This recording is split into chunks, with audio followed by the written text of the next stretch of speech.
Hey everyone, welcome to a deep dive into acing that waitress job interview. We're going to dig deeper than the usual tips and tricks.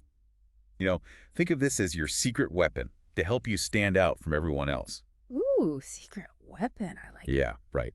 So you're prepping for this big interview. Right? You want to know what really makes a hiring manager say, wow, this is the one? We're going to dissect some real interview questions. That's okay. And they're straight from a blog post by Shoes for Crews. Oh, cool. They're experts in the restaurant world, so they definitely know what they're talking about. Makes sense. They see it all. Exactly. So get ready for some serious insights. All right, let's do it. Okay, so first up, Yeah. experience. Yeah.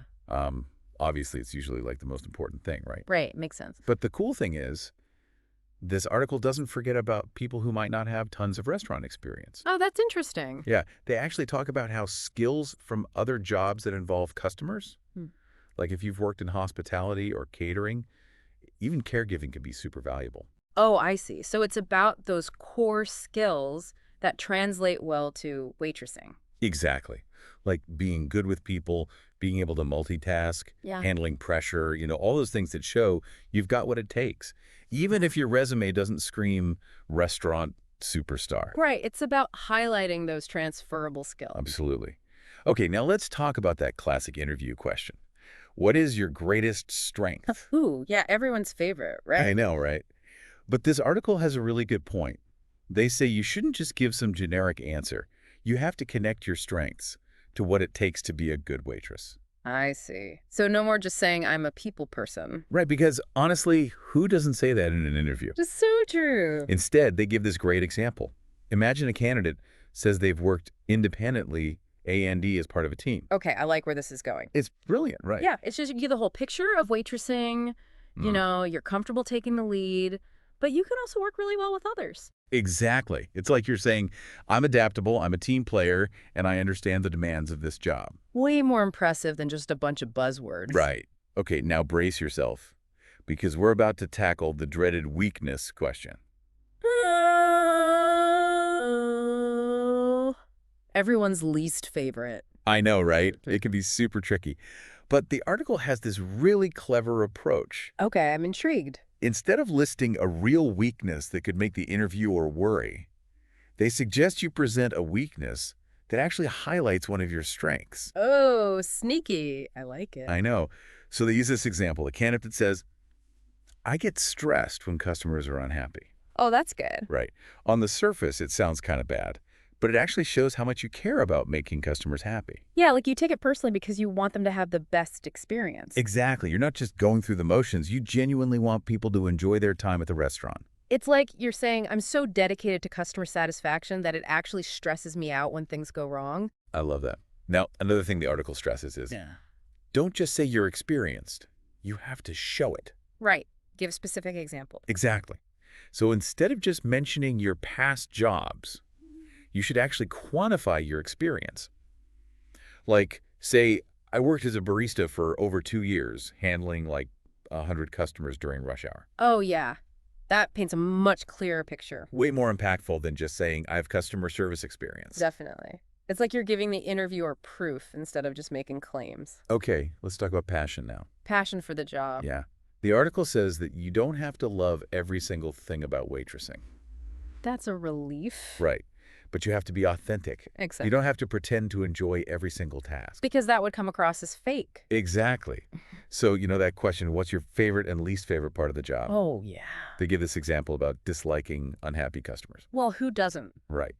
But the candidate also says they understand how important it is to stay professional That's key. and to find solutions when things go wrong. That shows real maturity and resilience. It's like saying, hey, I get it. Dealing with upset customers is no fun, but I'm a pro, and I'm going to handle it with grace and composure. Makes you sound really level-headed. Okay, now let's talk about challenges. Challenges on the job. Yeah. The article says it's super important to show off your problem-solving skills and not just say you're a problem solver. Right. You have to actually demonstrate it. Exactly. And they give this really cool example. Imagine a candidate talking about how they handled a bunch of Christmas parties all happening at the same time. Oh, wow. That's a lot. Right. But they don't just say it was tough. They actually describe how they juggled tables, worked with their colleagues, and made sure everyone felt taken care of. That's amazing. Right. It paints this picture of someone who can handle pressure. For sure. It shows teamwork, adaptability, and grace under fire. Exactly. Yeah. And it's way more powerful than just saying, I'm a good problem solver. You're showing them instead of telling them. Okay, now let's shift gears to something super important: research. Research before the interview. Exactly. The article highlights why it's so crucial to research the restaurant beforehand. Makes sense. Yeah. You want to show you're genuinely interested. Exactly. It's about going beyond just glancing at the menu. You're showing you've actually taken the time to understand what the place is all about. Like you're invested. Yeah. They have this great example. The candidate says they love Italian food, and then they connect it to the restaurant's cuisine. Oh, that's a nice touch. Right. It shows you're not just looking for any job. Yeah. You're specifically interested in this restaurant. It's like you're saying, I'm not just filling a vacancy. I'm here because I appreciate what you do. And that can make a big difference. For sure. It shows genuine enthusiasm. And it all comes back to passion and initiative. Those are definitely qualities that stand out. Absolutely. Yeah, it shows you're not just there for any paycheck. You actually care about the place. Exactly. Okay, now here's something important to remember. Yeah. Waitressing isn't just about serving food.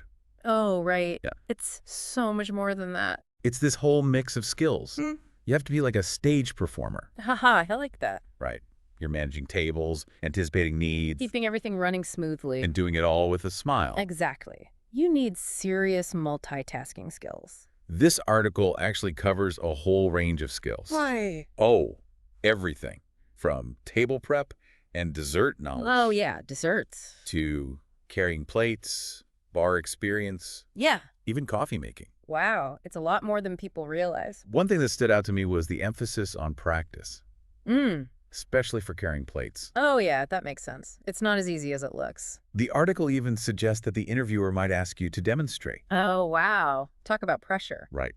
So imagine fumbling with plates during the interview. Not a good look. So it's really important to be comfortable and confident in all aspects of the job. Even the physical ones. Speaking of practicalities, this article brought up a topic I wasn't expecting in a waitressing interview: What's that? health and safety. Oh, interesting. It talks about potential hazards and how important it is to keep things safe. Makes sense. I guess those things are important in any job, but especially in a busy restaurant.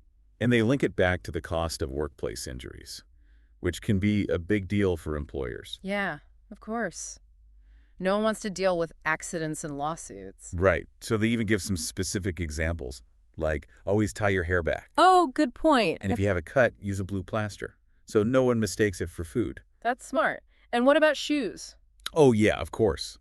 The article says you should always wear appropriate footwear. Makes sense. You're on your feet all day. Exactly.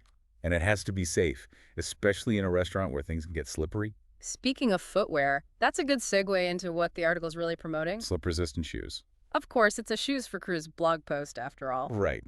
But it makes total sense. Yeah. A wet floor in a busy restaurant is a recipe for disaster. And they even mention Shoes for Crews Europe Limited as a supplier. So they're really positioning themselves as the experts. It's like they're saying, hey, we know this stuff, trust us. And it works, because they do know their stuff. So we've covered a lot of ground here. We have. It's way more than just answering basic interview questions. We've talked about how to showcase your skills How to show your passion and initiative. and how important health and safety is. But here's a final thought for our listener. Okay, I'm listening. This article is all about getting the job. But what about keeping it? And not just keeping it. But thriving at it. Exactly. What about building a long-term career? That's a great point. It's not just a stepping stone. Waitressing can be a really rewarding career. You can learn so much and grow professionally. It's about more than just serving food. It's about creating amazing experiences. And connecting with people. And making your mark on the world one plate at a time. Love that. So to our listener out there getting ready for that interview, Good luck. we hope this deep dive is giving you some serious confidence. And remember, it's not just about getting the job. It's about building a career you love. Go rock that interview. And walk tall, preferably in those comfy, slip-resistant shoes. Until next time, happy serving. So much more to it than meets the eye. Right. Totally. It's about the human element, too. Oh, yeah, for sure. It's not just about, taking orders and bringing food. It's about creating a whole experience for the customer. You want them to have a great time. Right. It's about making a connection with people. Anticipating what they need, making them feel like they're special. Yeah. It's all about those little things. A friendly smile, a genuine conversation.